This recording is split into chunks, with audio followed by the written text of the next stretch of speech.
ആയിട്ടും ഒക്കെ കുറച്ചുകൂടെ അറിവുള്ള ആൾ വി ഡി സതീശനെക്കാട്ടിലും ആർ സി ആണെന്നാണ് എനിക്ക് തോന്നുന്നത്. അതേപോലെ തന്നെ വി ഡി സതീശൻ പറയുന്നു, പ്രധാനമന്ത്രി നരേന്ദ്രമോദി ഗുജറാത്തിൽ മുഖ്യമന്ത്രി ആയിരുന്ന സമയത്ത് അദ്ദേഹത്തിന് ഒരു ഇതും ഇല്ലായിരുന്നു, എക്സ്പീരിയൻസ് ഒന്നും ഇല്ലാതാണ് അദ്ദേഹം മുഖ്യമന്ത്രി ആയത്. എന്നിട്ട് പുള്ളി ഇതേ പ്രധാനമന്ത്രി വരെ ആയില്ലേ എന്നൊക്കെയാണ് വി ഡി സതീശൻ ഇപ്പോൾ ചോദിക്കുന്നത്. അപ്പോൾ അതുകൊണ്ട് പുള്ളിക്ക് പ്രത്യേകിച്ച് ഭരിക്കാനൊന്നും അറിയില്ലെങ്കിലും കുഴപ്പമില്ല എന്നൊക്കെയാണ് പുള്ളി പറഞ്ഞു വയ്ക്കുന്നത്. അതുപോലെ തന്നെ ഈ പറഞ്ഞ പോലെ വിജയ് ആണേലും നേരത്തെ ഭരിച്ചോ അല്ലെങ്കിൽ 2 വർഷം മാത്രം ആയുസുള്ള ഒരു പാർട്ടിയാണ് ഇപ്പോൾ അവിടെ ഈ പറഞ്ഞ പോലെ ഒരു ഗവൺമെന്റ് ഉണ്ടാക്കിയിരിക്കുന്നത്. പക്ഷേ ഇവിടെ മൃഗീയ ഭൂരിപക്ഷം ഉണ്ടായിട്ട് പോലും നമുക്കൊരു മുഖ്യമന്ത്രിയെ കണ്ടുപിടിക്കാൻ ഇതുവരെ സാധിച്ചിട്ടില്ല. ഹൈക്കമാൻഡിന്റെ മുമ്പിൽ വന്ന് നിൽക്കുകയാണ്. അതും എനിക്ക് സത്യം പറഞ്ഞാൽ എനിക്ക് സങ്കടം തോന്നുന്ന കാര്യം 10-55 വയസ്സുള്ള രാഹുൽ ഗാന്ധി ഒരിടത്തും ഒരു പ്രധാനമന്ത്രിയോ അല്ലെങ്കിൽ ഒരു മുഖ്യമന്ത്രിയോ ഒന്നും ആയിട്ടില്ല. ആ പാടെ വയനാട്ടിൽ വന്ന് ജയിച്ചിട്ടാണ് MP ആയിട്ടിരിക്കുന്നത് തന്നെ. ആ സീറ്റൂടെ പോയാൽ പുള്ളി ഒന്നും അല്ലാത്ത ഒരാളാണ്.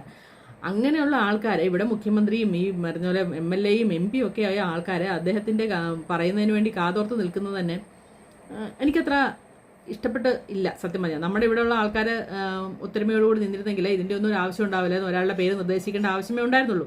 പക്ഷെ ആ ഒത്തൊരുമ ഇല്ലായ്മയാണ് ഇപ്പം കാണുന്നതെന്നാണ് എനിക്ക് മനസ്സിലാകുന്നത്. അതേപോലെ തന്നെ വി ഡി സതീശനെ കുറിച്ച് ഇപ്പോൾ ആൾക്കാർ പറയുന്നു, അല്ലെങ്കിൽ വി ഡി സതീശന്റെ കഴിവുകൊണ്ടാണ് ഇപ്പം ഈ കേരളത്തിൽ ഇത്രയും കോൺഗ്രസ് സീറ്റുകൾ പിടിച്ചതെങ്കിൽ അതുകൊണ്ടാണോ എന്നറിയണമെങ്കിൽ 5 വർഷം നമ്മൾ കാത്തിരുന്നേ മതിയാവുള്ളൂ. അദ്ദേഹം മുഖ്യമന്ത്രി ആയി കഴിഞ്ഞാൽ കുറേ നാൾ കഴിയുമ്പോൾ നമുക്ക് മനസ്സിലാകാൻ സാധിക്കും ഏകദേശം പുള്ളിയുടെ കഴിവുകൊണ്ടാണോ ഈ വിജയം ഇപ്പം കൈവരിക്കാൻ സാധിച്ചതെന്നൊക്കെ.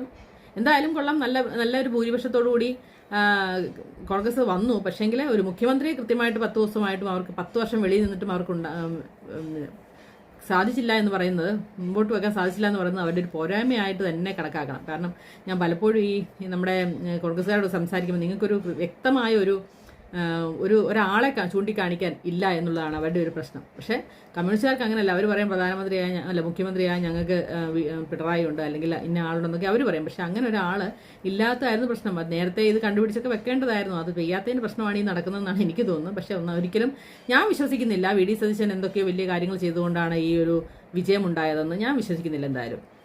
ഇനിയിപ്പോൾ നീ വിശ്വസിച്ചിട്ട് എന്നാ എന്നൊക്കെ ചോദിക്കുന്നുണ്ട്. പക്ഷെ അതല്ല ഞാൻ എൻ്റെ അഭിപ്രായം പറഞ്ഞാണ് കേട്ടോ. കാരണം ഞങ്ങളുടെ പത്തനംതിട്ട ജില്ലയിൽ പോലും ഒരു സീറ്റ് പോലും കോൺഗ്രസ് കിട്ടുമെന്ന് ഞാൻ സ്വപ്നത്തിൽ പോലും വിചാരിച്ചില്ല. പക്ഷേ ജനീഷ് കുമാർ ഒഴിച്ച് ബാക്കി എല്ലാ സീറ്റും കോൺഗ്രസിന് കിട്ടി. അതൊക്കെ ഒരു അത്ഭുതമായിട്ട് തന്നെ എനിക്ക് കാണാൻ പറ്റില്ല. അതൊക്കെ ഭരണവിരുദ്ധ വികാരമാണെന്നാണ് ഞാൻ വിശ്വസിക്കുന്നത്.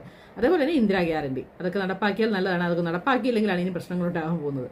അപ്പം ഉച്ചയ്ക്ക് നമുക്ക് പ്രതീക്ഷിക്കാം ആരാണ് മുഖ്യമന്ത്രി എന്ന് നമുക്ക് പ്രതീക്ഷിക്കാം. എന്തായാലും ജനവികാരമൊക്കെ എല്ലാവരും ചെയ്ത് പറഞ്ഞിട്ടുണ്ട്. അപ്പം വി ഡി സതീശൻ തന്നെ മുഖ്യമന്ത്രി ആകുമെന്ന് ഞാനിപ്പം വിചാരിക്കുന്നത്. പക്ഷേ ബാക്കിയുള്ള MLAമാരെല്ലാം KCക്ക് പിന്തുണയുമാണ്. ഇതിപ്പോൾ എന്താണ് സംഭവിക്കാൻ പോകുന്നത് നമുക്കറിയില്ല. അതേപോലെ തന്നെ സുധാകരനെ ഇലക്ഷൻ നിൽക്കണമെന്ന് പറഞ്ഞ് പ്രശ്നം ഉണ്ടാക്കിയപ്പം ജനവികാരമൊന്നും കണക്കിലെടുത്തില്ല.